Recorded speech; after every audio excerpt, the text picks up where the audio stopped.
All right, welcome back to another episode of Pressing Forward Podcast. On today's episode, we got another athlete, another Nigerian as well. I'm gonna say your name how it's supposed to Yeah. be said. Okay. Okay. Boluwatife Akinyode, right? Did I say that right? Boluwatife Akinyode. Yeah, yeah. There we go. And just start off by introducing yourself, where you're from, um, and what you do, man. Yeah. Like he said, my name is Boluwatife. Everybody calls me Bolu for short. Nigerian. Was born in Nigeria. Moved to the States when I was 10 to New York. Grew up in Brooklyn. And I play soccer professionally currently for Miami FC. And I'm a midfielder. Copy. But let's start from the beginning. You said you was born in Lagos, Nigeria. Where exactly, to be exact, in Nigeria? In Lagos, Yeah. I was born in Ojuelegba. So Okay. that's like if you're ever into Afro beats and you know Wizkid, like a big song. So it's a pretty poor area Yeah. in Lagos, but it's an area where there's a lot of talent. There's people do different things, music, sports, whatever. So it's been a few cool stories that's come out of that city. Or and what was your upbringing like in Ojuelegba? Like just family, siblings. What was that like? Yeah. So I have three older brothers. One of them played soccer as well. So me and him are quite close actually. And yeah, it was just running around in the streets. My dad passed away when I was young, so it was just my mom. So yeah, humble beginnings to say the least. And you said you and your brother was close. Mhm. And I had seen in previous interviews you mentioned his name and things like that. Yeah. Um, what makes that bond between the both of you so tight? Like why do you guys bond so tight like that? Yeah, I think he's everything rolled in one. Like he's my older brother, he's like my dad, like my father figure, he's my best friend. Like he's just like we connect on every multiple level. Like we play the same sport, we have the same passion for soccer. Like I started playing soccer because of him.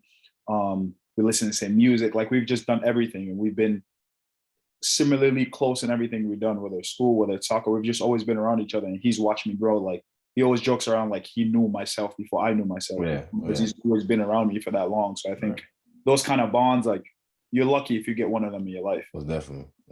And that's solid. I mean, even just listening to it, that sounds like the bond me and my brother got, me, and my older brother. So he Right. played football, he played track and all that. I was really just following his footsteps. I was trying to be like him a little. That's how it goes when you're a younger Word. person, bro. That's Yeah. facts. That's facts. So when you got to Brooklyn, what was that like? I know you come from Nigeria, you go to Brooklyn, that's a whole different culture shock. What was that like for you when you Yeah, got it to was Brooklyn? different. It was different. It was a culture shock for sure. I think the first thing, like for me, was the weather. Like I hated the winter, bro. Even till this day, I hate the winter. I hate the cold. Like I would just need to get away. I think that was a big culture shock. And just like adapting to like school, the way school is, the way kids are, the way like my peers and everything. I had a heavy accent. You feel me? Like I was different than everyone else. Yeah. And you kind of figure it out and make your own way as an immigrant. But I love Brooklyn. Like I love New York a lot because it's taught me everything that I've learned in my life very, Yeah. very quickly. It's a place where you have to become an adult very, very quickly. That's facts. And did you have that common experience? I know with Nigerian names or African names, when the teacher go to call your name, it's like you already know your name coming up. You know what's crazy? You know what I used to do? It got to the point where it got so bad, I will go to the teacher. Like if it's the first class, I'll go to the teacher before and be like, "Yo, don't call my name out loud because I don't want them clowning me." Like Yeah. it got to that point. But after a while, I think like when I hit like I think like my junior year in high school, I started to embrace it because like Yeah. everyone started to know me and it became like unique. Like I embraced the fact that yo, my name is different. Like it Yeah. means something, it's special. And speaking on that subject, what does your name actually mean? So my name means that's how God wants it. Okay. So I actually have three older brothers. The one I'm really close with, and two ones above me. One from my dad, and then one from my mom. Um, so when they were gonna have me, I was supposed to be the last born, and they both really wanted a girl, and Yeah. obviously I came out as a boy. So they named me Boluwatife, means like God's will, or like that's how God wants it. God wanted them to have a third boy. Oh wow. That's solid. That's solid. And so how'd you actually get into like soccer? Once you got to America, how'd you get to start playing soccer? Yeah, so my first 2 years in America, I actually didn't play. I didn't touch a ball just because I didn't know anyone. I didn't know how to go about it. And my mom's not really into sports. Yeah. So my brother, he started playing. He met someone in high school. He started playing for the high school team, and then that same person took him to their club team in Brooklyn called Brooklyn Patriots. Um, and they wound up having like a younger age group, and I kept nagging my brother. I'm like, yo, take me, All I right. want to play. And he took me, and like, yeah, everything just started going from there. And the rest is history, pretty The much. rest is history, pretty much. Where'd you go to high school? Thomas Jefferson. Oh, you High went to school. Thomas Yeah, I Jefferson. went to Jeff. Yeah, Yeah, yeah. we smacked y'all on football. We're gonna talk about You that. went to Lincoln? Yeah, no. I went to Port Richmond. Port Richmond. Oh, okay. Yeah. But I think that was later on because there was a point where Thomas Jefferson was really like they was like that in Very football. good. Yeah, the Yeah. football. They won. So and I was actually real close with the football players, but I think my my junior, my senior year, they won the PSAL like championship. Yeah. Yeah. Yeah, I was pretty good at that point. Yeah. And you talked about the Brooklyn Patriots. Is that a team that you feel like talk about that experience? Is that team that you felt like really develops your game? Like, Yeah, they helped me a lot. So I went there, and honestly, I really never played like organized. Like I just played from like the streets. yeah. I played a little bit of organized stuff before I came to America, but when I got to Brooklyn Patriots, like that was like my first real experience of playing like 11v11 and being coached and like practice and stuff. And my coach back then, Vincent Mark, he's from St. Vincent, no, St. Lucia. Sorry, he's from St. Lucia. So it was a lot of Caribbeans, Jamaicans, Trinidadians. So that was really cool. Like I'm still friends with them till this day. A lot of those guys, and that helped me. And like that was a good like stepping stone for me to move on in my career. And when did the New York Red Bulls, when did that come in? So I played for Brooklyn Patriots. I think like I played for them probably like a year and a half or 2 years. And then one day me and my brother were on a laptop, and an ad just came up, and it was like New York Red Bulls were just starting an academy. Yeah. They put an ad out like, "Oh, come try for the academy." And we looked at each other like, "All right, why not? Like, let's sign up." So he went for the older team, I went for the younger team, and I made the team. I was like, I want to say 14 around there. And then yeah, I made the team, and then started climbing and working my way through the academy from there. And after that, you ended up attending Seton Hall, right? Yeah, I went to Seton Hall, yeah. And I seen somewhere else that you was like, what, 16 when you got there? I was, yeah. So when I came from Nigeria, I had to take a placement test, and I did quite well. I was like 9 right before my 10th birthday. Yeah. I was supposed to be in the 3rd grade, and I did well, and they put me in the 5th grade. And we got here in April, and we were supposed to graduate in June. And then I took the test, and I passed all the tests. They're like, "What's the point of you?" So I wound up just going to the 6th grade. So I was like above grades, and I just kind of stayed there. Oh, all right. Went to college when I was 16. And then kind of what was your experience like in college? Like different atmosphere, different. I mean, like coming from an inner city school in New York and going to like a good like prestigious university like Villanova or like Seton Hall, it's different. Like I remember getting to school the first day, and like everyone had their laptop out, and I'm thinking, oh, you're about to like mess around, and people were taking notes, and like that shocked me a little bit. I was like, damn, all right, people actually like school is very, very important. I mean, it's always been important to me, but when I got to college, like I really understood that bit and developed a lot of skills. And obviously soccer had to take the back burner a little bit in school, just because the way it's structured, you don't get to train as much. But yeah, it was a good experience. I wouldn't trade it for anything. Yeah. And one of the things you also mentioned before was, and I noticed too, because obviously my parents are Nigerian too, like they don't care too much about the sport, the athletic part. So the education part, how important was that? How much was that stress for you by your mom? How much was that stress by? Oh, yeah, it was big time. Like my mom always, like the whole reason we came to America, and she would sit me and my brother down like religiously and tell us like, you're here because of school. Like you're here to make something of yourself, and the opportunities that are provided to you, like don't take that for granted. Like when you go to school, be respectful, listen, learn. So that was always big for her. Like even the soccer stuff, whenever, like when I was younger, if you interfere with soccer, it was like, look, you can't go to practice if you don't get this done. And then like when I started getting scholarships to go to college, that's when she was like, all right, this soccer thing's not bad. You can do something with this. Yeah, keep doing this. I don't understand. All right, you're good. So it was big. And like for me to like graduate college was like massive for her as well too, because I was always different from everyone in my family, because like I played soccer. I was a little bit more like out there and stuff. So it was cool for everyone to see like, all right, he's actually doing his thing. I actually did my thing. Yeah. Nah, because I had a similar experience too, because my parents, like, they didn't really know too much. And when I started playing football, they were like, oh, jack of all trades, he's not doing it. And then you finally see you get the scholarship, then like, oh, okay. But even after how did you get into like is going pro something you've always had on your mind, or? Yeah, I think it's crazy because when I really think back at it now, like there was no world where I envisioned myself not playing professionally. And it's crazy to think like now that I'm an adult and I'm older and I see like, yo, it doesn't work like that usually. Like a lot of Yeah, people yeah, don't make it. And right. you did get lucky. Like, yeah, I worked, but there's also a bit of luck that comes with it. So like in my mind, I was always like, yeah, I never had like any like backup or like, oh, I'm going to do this. Like I study this because that's why I was like, no, I'm going to go professionally. And I think it was something like I always put in the back of my mind, but I was also had the mentality of like, just be the best wherever you are. And the path and the journey will sort itself out. So luckily, after I finished and I played 4 years at Seton Hall, like my spring semester of the fall, my spring semester of my senior year, so 2015 senior year, one of my academy coaches from Red Bull called me and was like, "Hey, we want to invite you to preseason. We want you to come, give you a chance at it." So lucky enough, I did well enough, and they signed me to my first contract. Wow. And what was the feelings there? It was like all the work that you done put in throughout the years, it finally paid off. Yeah, yeah, it was one of those moments that I wanted it to be like surreal or whatever, but Yeah. it was kind of like I got in and there was a big realization, especially when you get to the pros your first year. It's like, yo, Right.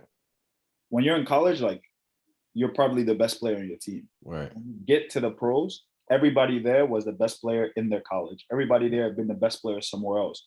So like I came in there going, yo, like this is tough. Right. I gotta adjust. Like if I want to get to where I want to be at, I got work to do. And then I also had like some immigration and paper issues. So they told me they were going to sign me, but a couple of months passed as I was trying to sort out my immigration stuff. So it stalled a little bit and the season Yeah. had started and I kind of had to watch from the sideline.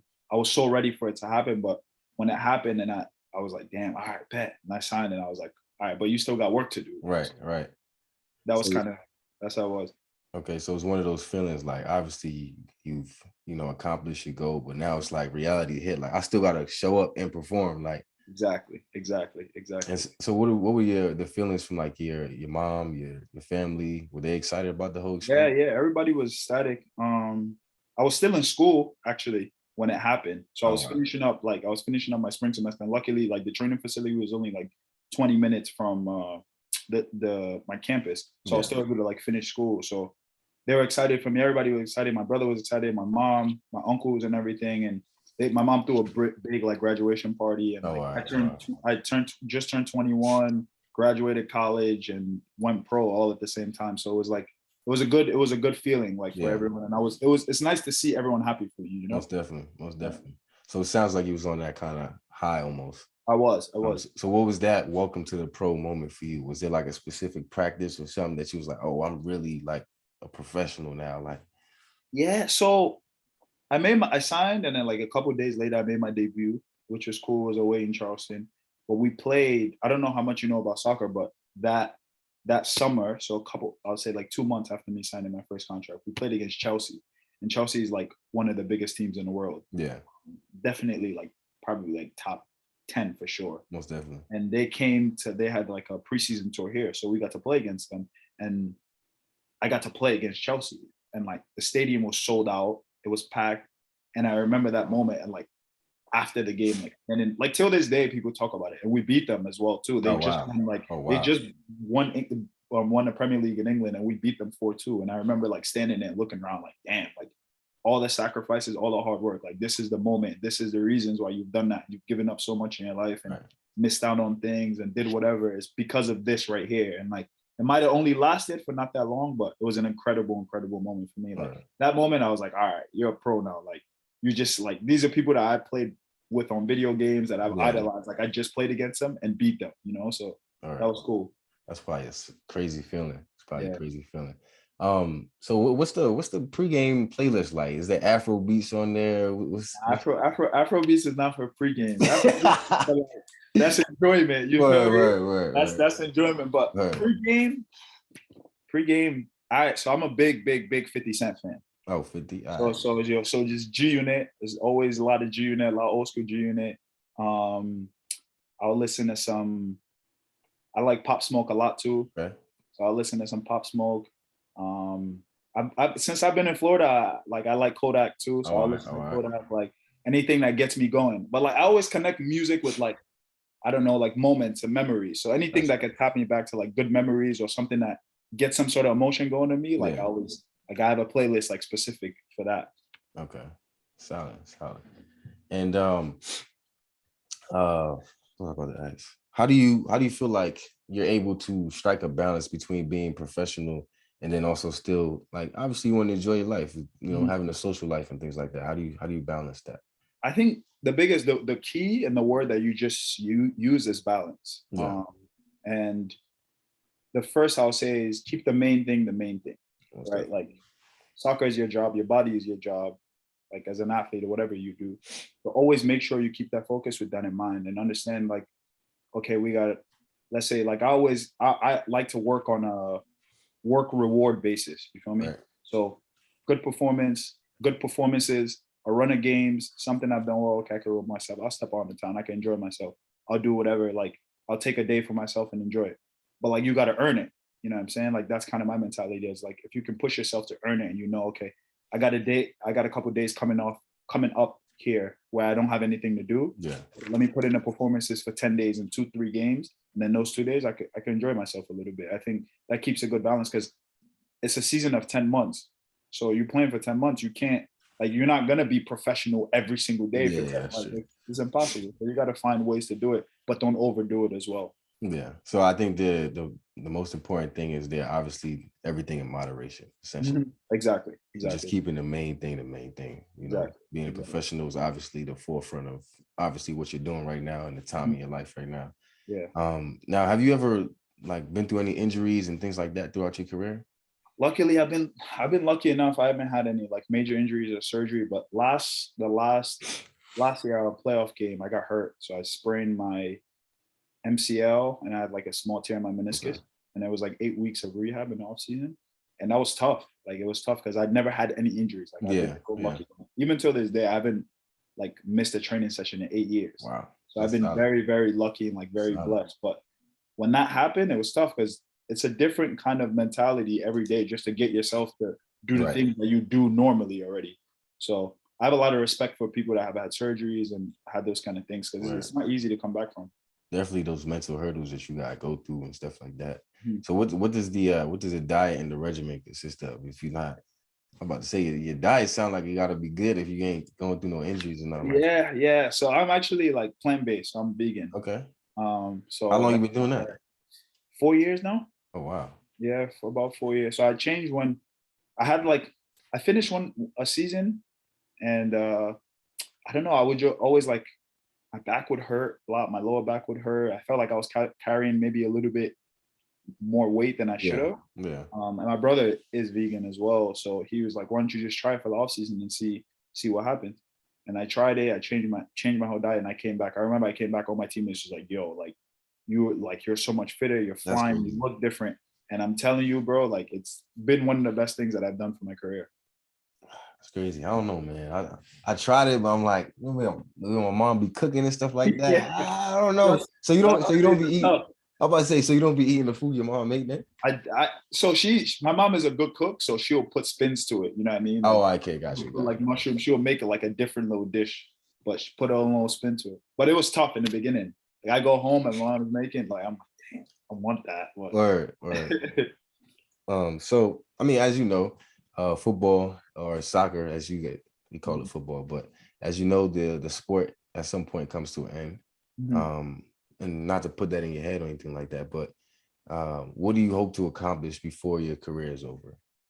I want to win the league that I play in. Um, I've been here 8 years and I haven't won it. I think the furthest I got to was like semifinal, but I never won it. That's a big thing for me. Is to win the league because I don't know. I feel like to solidify yourself as like one of the better players that graced this league and played here, the next that you have to win a championship. Like you have to win a championship. So that's the biggest thing. We fell short this year, so back to the drawing board and we go again next year. Right. Try and win it before my career ends.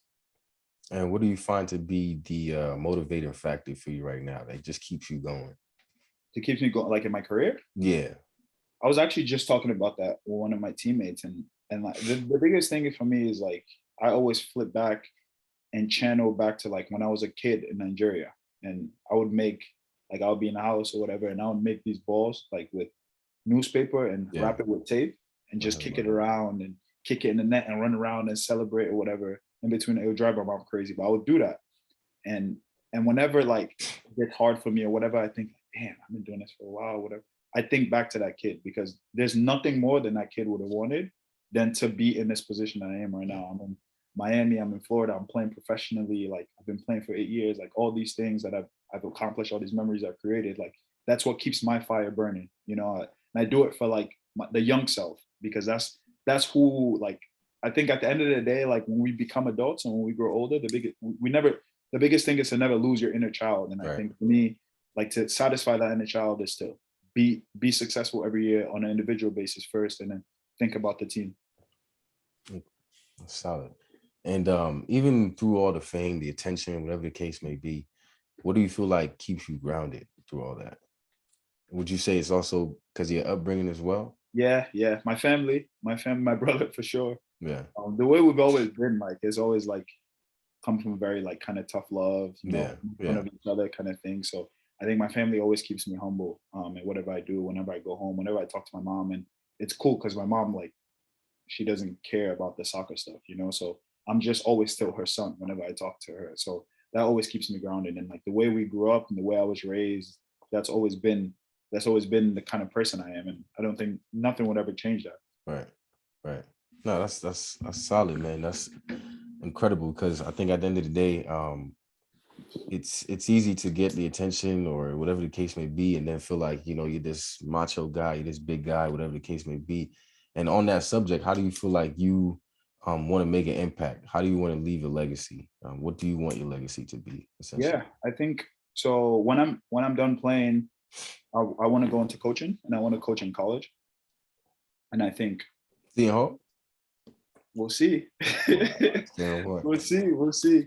And I want to coach in college because I think those 4 years that you go through in college, whenever you come in, like those years shape you so much, especially to become a young, like leaving to be a child, essentially, or a teenager, you leave as a man. Yeah. And I think coaches play a bigger role than they think. You know, I don't think like a lot of coaches understand how much like kids look up to them and the lessons that they teach them through the sport, how much that matters and how much they carry those like lessons and ideas and thoughts and emotions and feelings through their life, you know. And I think it's a massive thing.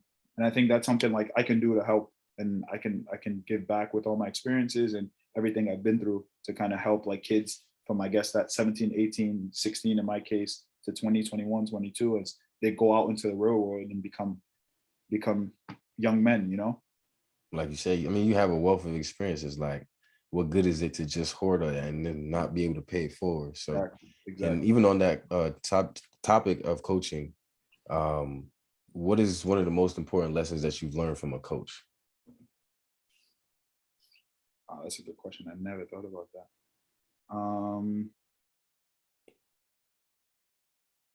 That's a good question. I got to think now.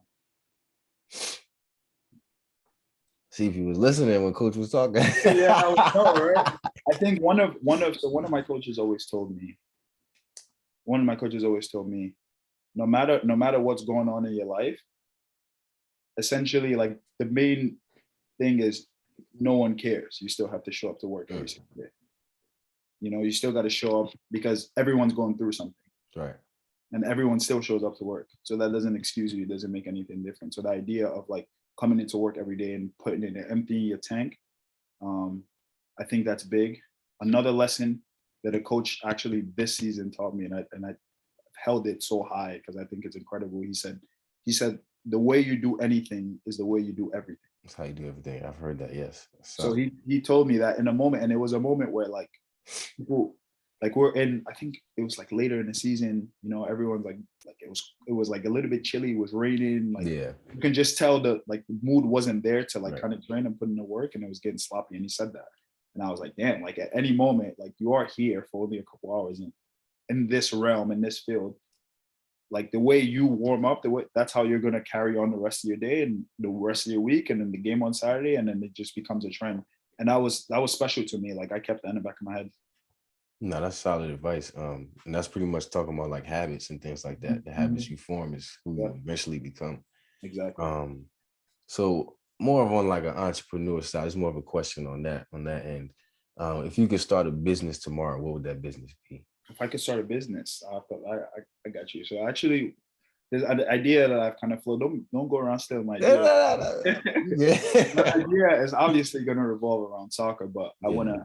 want to build like a kind of a soccer field with a rooftop bar overlooking it. And it would be like 4 like smaller fields where tournaments could be held, kids could be trained. And then inside would kind of be like kind of like a Dave and Buster's, like Chuck E. Cheese, kind of, but not really. Like it would have like a PlayStation. You could come, you could play FIFA, or and then games would be streaming as well. So you could come in and watch soccer games, and then the ball would be for like the adults that bring their kids to come train, or like if a group of guys come and they play in the tournament or whatever, they can go up and have a drink, listen to some music, have some finger foods and appetizers, like just to keep like people coming in and coming Right. out, and like so that's something I've thought about, but we'll get there eventually. I was about to say that sounds like a solid. I ain't stealing your idea. You got Yeah. that. But nah, that do sound like As a long as we're solid not in idea. the same location, we're good. Ah, yeah. Just put it up at different location. But nah, Yeah, that sounds solid though. It sounds like almost like a rec center. yeah, But something like like that. Something. even more though. That's solid. Mhm, That's mhm. solid. So when it's all said and done, will you have said more than you done? Right now, I would say yeah, because I haven't won anything. Mm, You know what I mean? Like that's big to me because I yeah. consider myself like very competitive. I want to be a winner, but like I don't have any trophies. So like, what have you really done? That's all in your head. That's all memories. I need Yeah. hardware. I need silverware. I need a trophy. I need a medal. So I think once that happens, then I could be like, no, I've done more than I've said. All right, bet. Solid. Okay. And so usually how we pretty much wrap up the interview is leaving the audience with one piece of advice. What would that advice be to the audience? One piece of advice: believe in yourself. Believe in yourself. Believe in yourself. Believe in yourself. Because I think, especially in the world that we live in today, I think you might get put off. I guess people like there's so much access to different things in this world Right. that like, everyone gets caught up in like looking at like, oh, this person has this person's doing this person's doing that, and they forget about themselves, right? And they that internal belief, forget the exterior, forget what's going on out there. Believe in yourself, because if you don't believe in yourself, how you expect anybody else to? That's so And true. obviously, you got to back that up with the work. The work is that's a non-negotiable, but the biggest thing is have that internal belief and that internal fire on whatever you do, whether you're a doctor, whether you're a lawyer, whether you're an athlete, whether you're a physical therapist, whatever you decide to do, a business person, accountant, believe in yourself. Because if you don't believe in yourself and you go out in that world and you want to accomplish something, it'll chew you up and spit you out. Mm. That's tangible advice right there. And I think even on that point, one of the things that you mentioned that's important is faith without works is dead. Mm-hmm. So, Yeah, it's important to believe yourself, like you said, but also put the work behind it. 1000%. That's a Yeah, non-negotiable. most definitely, most definitely. That pretty much wraps up today's episode. I want to thank you for joining me on today's show. Where can the people find you? Yeah, I'm on Instagram. Boluwatife Akinyode, I think is my username, and I'm on Twitter, I guess. But that's about it. All right, man. Solid. Appreciate you again, man. Yeah, no doubt. Thanks for Yeah. having me. Yeah.